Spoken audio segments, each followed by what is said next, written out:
Well, as we are starting a new work and school week, we have kind of one of those ups and downs types of week with the weather. And so this morning we're looking at mild conditions for your Monday, but I want to draw your attention to what's off to the west. And so that stronger low pressure system pushing into the northern plains, and that's going to bring some really severe weather off towards Minneapolis, and that cold front will be sinking down, and that eventually heads our way. But you can see that red shaded here. That's a level 4 on a 5-level scale. As far as the possibility of not just strong to severe storms, but even a tornado outbreak in that western edge of the Midwest. Now that will be shifting to the east, and so at least it weakens some as it moves into the Great Lakes region. Down just south of Lake Erie, a level 3 risk come tomorrow. But for those of us here across southeastern Michigan, we do have a level 2 slight risk of seeing strong to severe storms, especially tomorrow afternoon and evening. So the threats on the table, well, really everything, but the biggest threat will be damaging wind gusts that could exceed 60 miles per hour and heavy rainfall that could lead to some isolated flash flooding.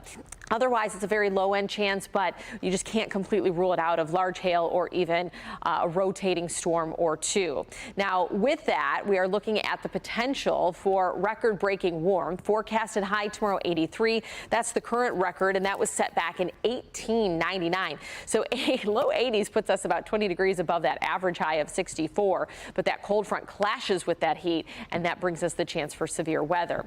Now, here are our wind gusts forecasted tomorrow that are not necessarily in storm cells. The storm cells could create those 60-mile-per-hour gusts, but otherwise, all of southeastern Michigan will likely see those winds picking up with the gusts exceeding 30 miles per hour. So let's talk today. Temperatures are anywhere from 36 off in Ann Arbor to 49 in Pontiac. And just a little while ago, we were in the low 50s. And so mainly 40s across the board across the metro area. Now your bus stop forecast for today. Layer up, grab the sunglasses. 40s for the start of the school day, 70s by the end of the day. We will have a warm breeze, gusts around 20 miles per hour out of the south, but it comes with that sunshine. So really a beautiful day to be outside.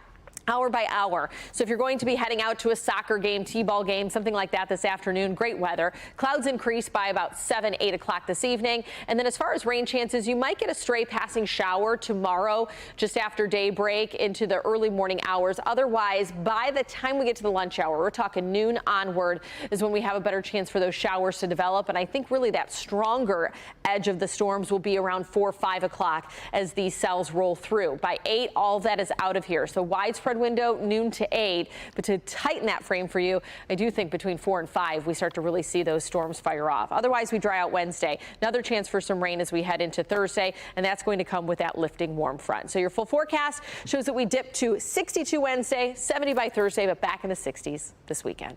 Best. Starting off the work week with sunshine and 70-degree temperatures by this afternoon, but at Metro Airport now, 44 degrees, 49 in Pontiac, 50 in Grosse Ile, 41 in Port Huron. Rather calm conditions to start. We will see winds pick up a little bit with gusts around 20 miles per hour this afternoon coming out of the south. So with that, the sunshine, that's going to take us to about 73 for the afternoon high, about a 10-degree above average day.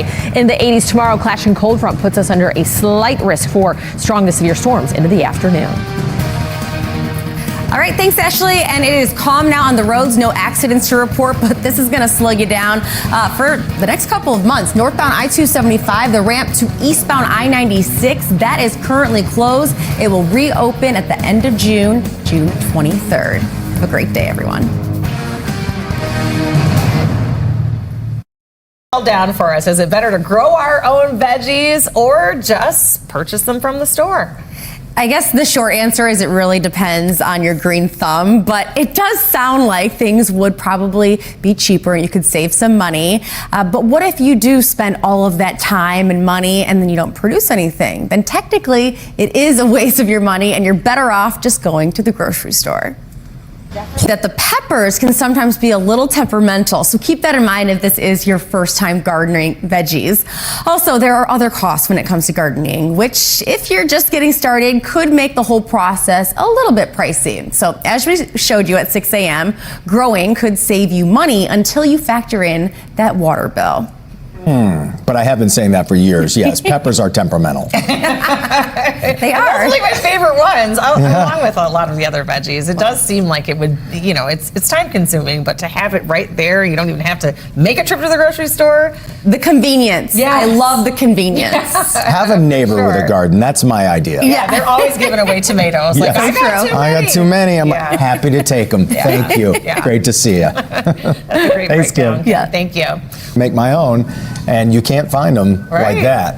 And I know Seasoned. you have a background at Buddy's. I have quite the background. That is where I learned to be in the working world. My first job was all about those hostess. pans. I actually had no idea the pans were seasoned. I was really into the salad back then when I worked there. Oh, that all right. antipasto salad. Yeah, so good.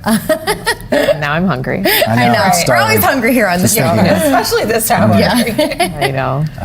Beautiful day today. You all right? I know. I don't know. I'm looking at I'm sorry, I was thinking of pizza. I was, cloudy with a chance of pepperoni. Yeah, no clouds right now. Blue skies out there. You can see that with our Belleville sky cam on one side of the monitor there. Otherwise, here's a look at your weather headlines that would include very similar headlines that you'll likely have from our Forewarned Weather app pushed to your phone if you have our Forewarned Weather app. Otherwise, if you don't, it's a good time to download it because you'll need that as we have the potential for some strong to severe storms to roll in tomorrow, and you get those push notifications with warnings that are declared. So just make sure that you have that app on hand, especially as we go into tomorrow. Otherwise, rain chances will continue as we head in the later part of the week. But let's talk about the severe risk for today.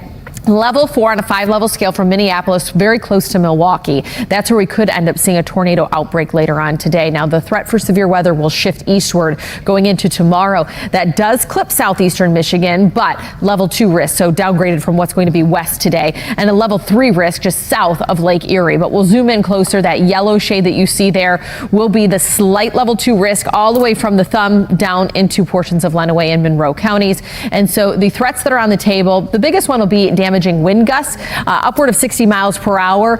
And then the next threat will be localized flooding with some heavy rain that could develop in pockets of these storms. Otherwise, I'm not going to rule out an isolated tornado or some large hail, but it's a very low end risk compared to the other ones that are out there. So almanac data tomorrow, we're forecasting 83 for the afternoon high. If we hit that, we tie the current record high of 83, and that was set back into 1899. Now the average temperature is 64 this time of year for highs, so that means that we're going to be about 20 degrees above average tomorrow, and that clashes with that cold front that's off to the west. So we will see those wind gusts picking up throughout the day as that cold front approaches, 30 to 35 mile per hour gusts, but in the cells of strong to severe storms, that's where you could see those gusts reach about 60 miles per hour. So temperature outlook right now, 36 in Ann Arbor, 50 up in Sandusky, 52 in Grosse Ile, Metro Airport 44, so it really depends on where you're waking up, what those temperatures are. But with the sunshine, southerly flow today, we will be in the low 70s this afternoon. And don't forget the sunglasses because we do hold on to that sunshine for today. So